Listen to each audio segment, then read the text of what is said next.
Before we get started, if you have not hit that subscribe button, please do so. Okay, so I want to first apologize now. There's construction actually happening outside, so it might be really, really loud. And I'm not technology savvy, so I don't know how to like hide that noise. So I apologize if it gets really, really loud. Hopefully it doesn't. Yeah, so let's get started.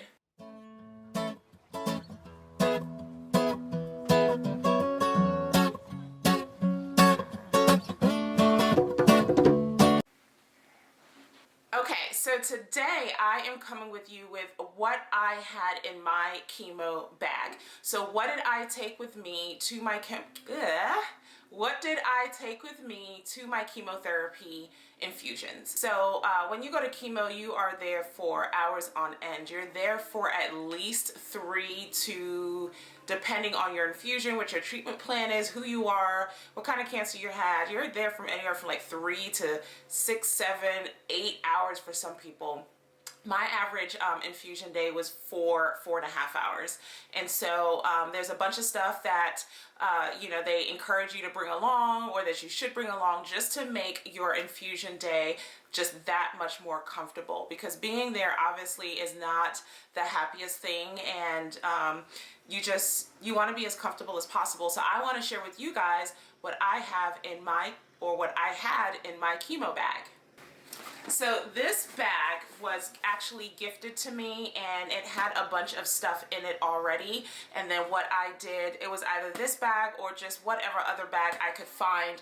I would throw all of my chemotherapy needs in here. And this is a very durable bag. It's awesome. I really do like it. So I'm going to start showing you guys what I would bring with me to chemo. Okay, so first, really comfy socks. Okay, and these look like this because I've worn them already, but really comfy socks, because it's really cold in the chemo infusion room, and you know, you sit in a chair that's on an incline and you can lay back and relax, but you know, because you're there for hours and you want to get comfortable, most of us take off our shoes, and so keeping your feet nice and warm are always very helpful. Water. All right, y'all, this bottle is empty. I was not gonna go and fill it just for this video, but bringing fluids, you want to make sure that you have fluids with you. Now, for those of us who have gone through chemotherapy, we know firsthand that chemo changes your taste buds. So things that you either enjoyed eating, once you go through chemo, during and potentially after chemo, you actually won't like eating them anymore, or vice versa. And so during chemo, as much as I love water, water was one of the most disgusting things known to man for me.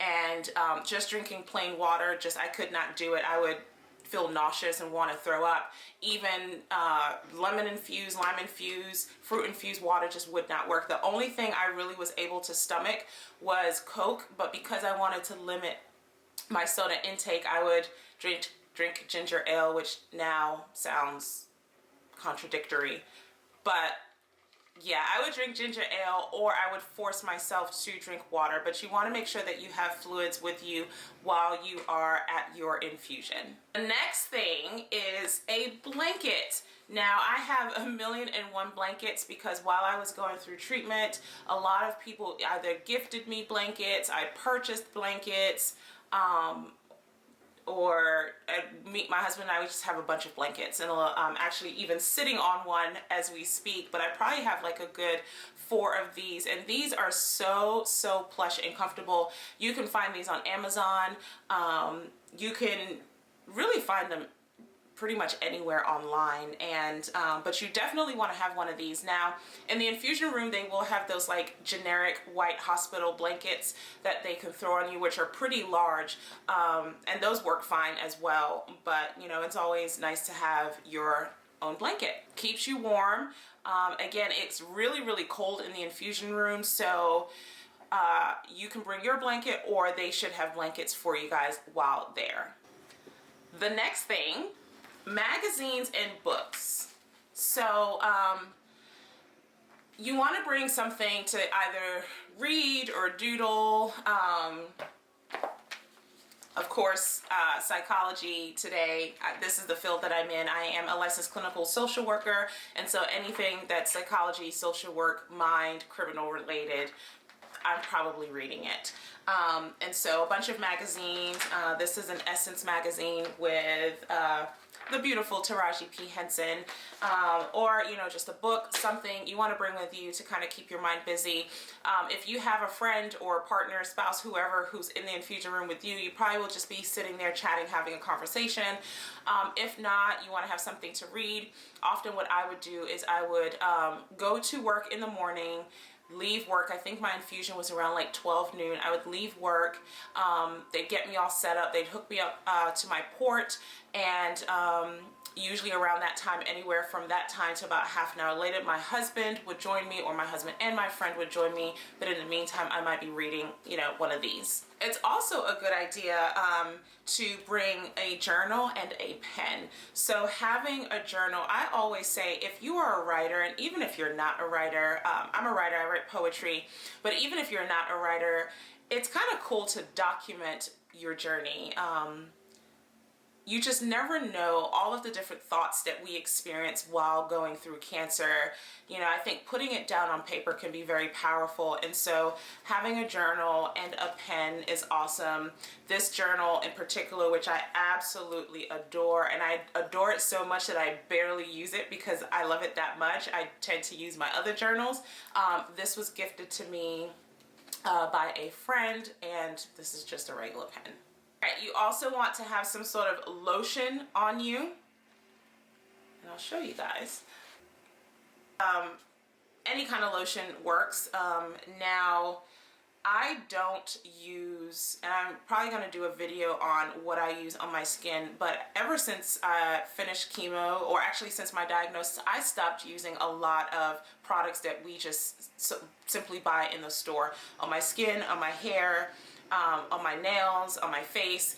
However, when it comes to just like going to the bathroom and quickly washing your hands, I will use something like Aveeno. I do have another natural cream product. I can't find it. This came in the chemo bag. But I've never actually used it. I've never opened it. I prefer to use Aveeno or the natural products that I normally use. So again, this is just for when you go to the bathroom and you know, quickly wash your, but you go to the bathroom, you wash your hands, because you're sitting there for hours. If you're like me, or if you're melanated like me, we all know what happens after you wash your hands if you don't lotion. Cracked Skin Relief Cream, Aveeno. And then, lastly is the Lycodane Numb Away Pain. What this is used for, which I actually only used once, is so this scar here is where my port was, and this is where they access the port so that they can hook you up to the IV, and the port goes all into the main artery in your neck, and so when they hook you up to the IV, the chemo meds go through there, all through your bloodstream, and you know, so on and so forth. This is to numb that area before they poke you. Now, like I said, I only used this once. I used it the first day, and then I realized, even though I cried like a big old baby, it really did not hurt that bad, so I never used it again. And in the 25 weeks I had chemotherapy, I just never opened this again. So, oh, and then also snacks. Snacks, all right? So I usually would eat Chick-fil-A fries, or I would eat the Boom Chicka popcorn, which are my fave. And don't judge me, guys, but hold on a second. Boom Chicka Pop, I would eat an entire bag of this throughout my infusion. They're just that good. Okay, so now keep in mind, if you are watching this and you've been through chemo, you're probably thinking to yourself, but yeah, I kind of fell asleep after the Benadryl kicked in. Yes, so all of these things that I just showed you, 80% of the time I only used one or two, like the magazines or my journal or eating my snacks, for like the first 45 minutes to an hour, because once that Benadryl kicks in, you are out like a light, and you probably don't wake up until like almost the very end, which is what would happen with me. So anyway, those are the things that I had in my chemo bag. If there's anything that I didn't mention that some of you guys use, that you carried in your chemo bag and took to your infusion, drop that below. I'm so excited that you guys are following and that you guys have subscribed and you guys are watching. And if you have not subscribed, please hit that subscribe button. I'm trying to get those numbers up. I'm really passionate about educating people and letting people know that you do not have to look like what you've been through. So yeah, Natty B after cancer. Till next time.